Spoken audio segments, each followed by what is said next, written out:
Hello dear student, इससे पहले मैंने पिछले वीडियो में कक्षा 9वीं की विज्ञान का जो पेपर है आपका, उसके लिए मैंने अध्याय पहला, दूसरा और तीसरे अध्याय के मोस्ट इम्पोर्टेंट क्वेश्चन बता दिए थे। उसके ऑब्जेक्ट भी मैंने बता दिए थे। तो आप जो ऑब्जेक्टिव टाइप जितने भी क्वेश्चन हैं उनको भी अच्छे से मैंने बता दिया था। उसमें तो आपने याद कर लिए होंगे। इस वीडियो में मैं आपको अध्याय जो 4 है उससे आगे के मोस्ट इम्पोर्टेंट क्वेश्चन बता रहे हैं, अध्याय 4, 5 और 6 के। ठीक है, तो इनको भी आप कल सुबह तक याद कर लीजिए। ठीक है ना, बाकी का फिर अपन कल देखेंगे। ठीक है, तो जो भी मैं आपको क्वेश्चन टिक लगाते जा रहा, पढ़ते जा रहा, उसको आप बिल्कुल ही याद कर लीजिए, क्योंकि वो बहुत ही इम्पोर्टेंट क्वेश्चन है।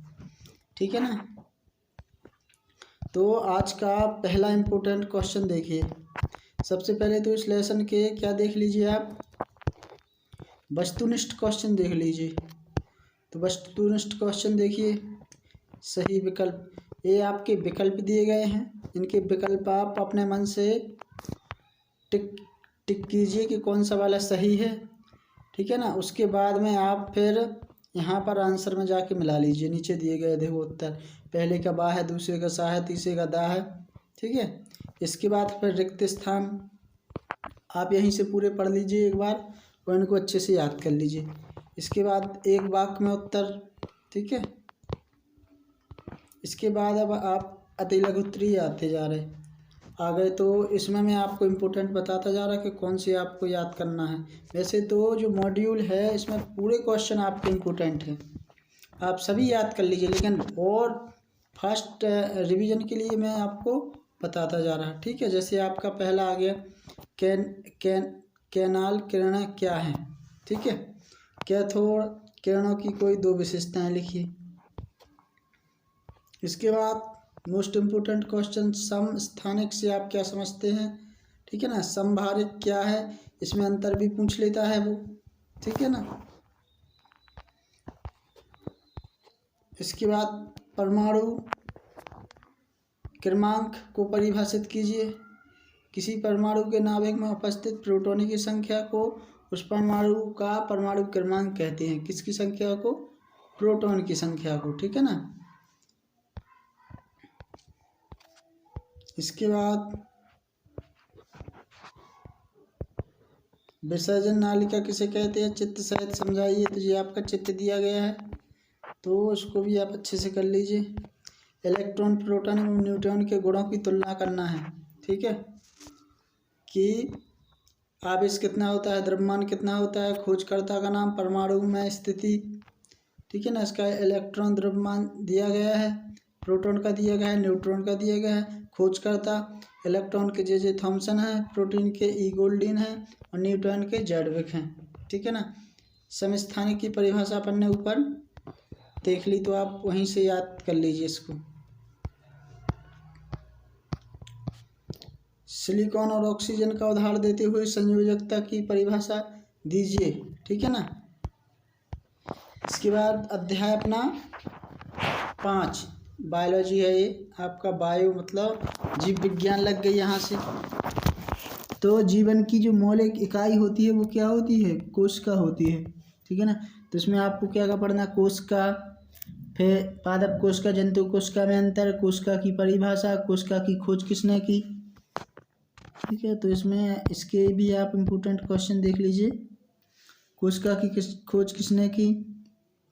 कोशिका की खोज किसने की? रॉबर्ट हुक ने। ठीक है ना, कोशिका का आत्महत्या का थैला किसे कहा जाता है? तो लाइसोसोम को, सा वाला। ठीक है, तो इनको आप अच्छे से कर लीजिए। इसी में आपके आंसर दिए गए हैं। इसके वीडियो को रोक के बहुत अच्छे तरीके से इनको करना है। ये बहुत ही इंपॉर्टेंट क्वेश्चन है, इतना आप कर लोगे तो विज्ञान का पेपर बहुत ही अच्छा जाने वाला है आपका। एक शब्द एक वाक्य में उत्तर वहीं पर दिए गए हैं, इनको जल्दी से याद कर लीजिए। जोड़ियाँ इसी में से आती हैं। ठीक है, तो उनको बिल्कुल अच्छे से याद कर लीजिए। इसके बाद इम्पोर्टेंट क्वेश्चन ये आपके 2 नंबर में भी आ सकते हैं, 3 नंबर में और 4 नंबर में भी आ सकते हैं। कोशिका को जीवन की संरचनात्मक इकाई क्यों कहते हैं, ठीक है ना। इसके बाद संपरासरी विलयन किसे कहते हैं, एंडोसाइटोसिस किसे कहते हैं। इनको आप आंसर अच्छे से याद कर लीजिए। इसके बाद ये तो बहुत ही इम्पोर्टेंट है कि कोशिका के अंदर प्रोटीन का संश्लेषण कहाँ होता है, तो कहाँ पर होता है, कोशिका के अंदर प्रोटीन का संश्लेषण राइबोसोम के द्वारा होता है। माइटोकॉन्ड्रिया के 2 कार्य, लवक के 2 कार्य, ये वाला क्वेश्चन भी बहुत इम्पोर्टेंट है। अंतर, इसको भी आप अच्छे से याद कर लीजिए। लाइसोसोम को आत्मघाती थैली क्यों कहते हैं। कोशिका का बिजली घर या पावर हाउस किसे कहा जाता है, ठीक है ना, माइटोकॉन्ड्रिया को कहा जाता है। इसके बाद इसमें एक इम्पोर्टेंट क्वेश्चन होता है क्या, कि पादप कोशिका या जंतु कोशिका का आपको स्पष्ट नामांकित चित्र बनाना है। उसको नामांकित भी करना है और चित्र, तो दोनों का आप चित्र बनाना अच्छे से सीख लीजिए। और पादप कोशिका और जंतु कोशिका का अंतर भी आता है, इनके एक एक कार्य, ठीक है। ये वाला क्वेश्चन पादप कोशिका और जंतु कोशिका में अंतर, तो इसको बिल्कुल आपको अच्छे से याद कर लेना है।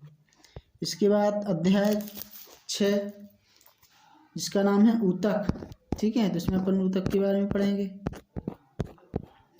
सबसे पहले इसके जो वस्तुनिष्ठ क्वेश्चन हैं उनको आपको अच्छे से करना है। देखो नीचे दिए गए हैं, इनके आंसर आप जल्दी से कर लीजिए फटाफट।